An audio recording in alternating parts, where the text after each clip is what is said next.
आता एक धक्कादायक बातमी आहे नाशिकमधून। नाशिकच्या आयटी कंपनीमध्ये लैंगिक शोषणाचं प्रकरण समोर आले।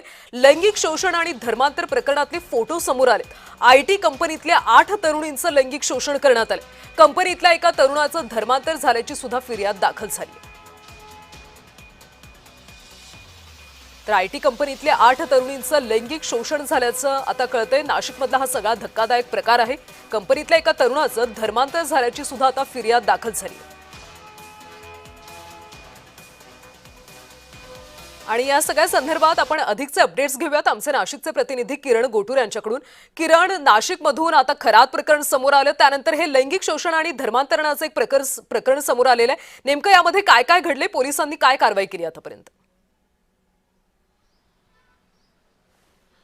कल्याणी, अतिशय हा सगळा धक्कादायक प्रकार आपल्याला म्हणता येईल, कारण अशोक खरातचं प्रकरण ताजा असताना आणखीन एकदा नाशिकच्या एका मोठ्या कंपनीमध्ये महिलांवरती अत्याचार आणि लैंगिक शोषण आणि धार्मिक ज्या भावना दुखवल्या प्रकरणाचे वक्तव्य केल्याचा आरोप आहे। आणि या सगळ्या संदर्भात नाशिकच्या मुंबई नाका पोलीस ठाण्यामध्ये हे गुन्हा दाखल करण्यात आलेला आहे। 9 लोकांनी या सगळ्या संदर्भात गुन्हा दाखल केलेला आहे आणि त्यात 8 महिलांनी या संदर्भात हे गुन्हा दाखल केल्याचं आपल्याला बघायला मिळतोय। एका महिलेवरती अत्याचार झालेले आहेत, काही महिलांचं विनयभंग आणि काही महिलांना मानसिक छळ अशा पद्धतीचे ह्या सगळ्या तक्रारी आहेत। आणि त्याच पद्धतीने धार्मिक भावना दुखवल्याचं सुद्धा वक्तव्य हे काही लोकांनी केलेलं आहे, अशाही पद्धतीचा आरोप आहे। आणि या सगळ्या प्रकरणी जवळपास 8 लोकांवरती जे आहे ते गुन्हा दाखल करण्यात आलेला आहे आणि 8 पैकी 6 लोकांना 6 संशयित आरोपींना नाशिक पोलिसांनी अटक केलेली आहे।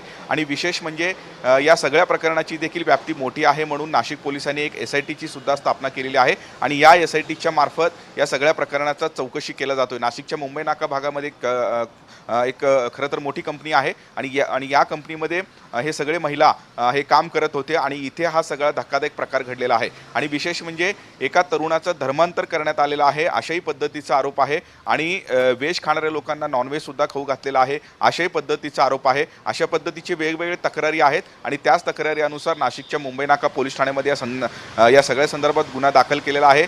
6 संशयित आरोपींना हे नाशिक पोलिसांनी ताब्यात घेतलेलं आहे। काल या सगळ्या लोकांना न्यायालयामध्ये जे हजर केला असता 2 दिवसांची पोलीस कोठडी या लोकांना मिळालेली आहे। त्यामुळे अधिकचा तपास या सगळ्या संदर्भात जी नव्याने SIT स्थापन करण्यात आलेली आहे त्या जे SITच्या मार्फत केला जातोय। किरण, नाशिकमधली आयटी कंपनी नेमकी कोणती आहे आणि तिथले वरिष्ठ अधिकारी कोण होते? गेल्या किती वर्षांपासून ती कंपनी सुरू आहे?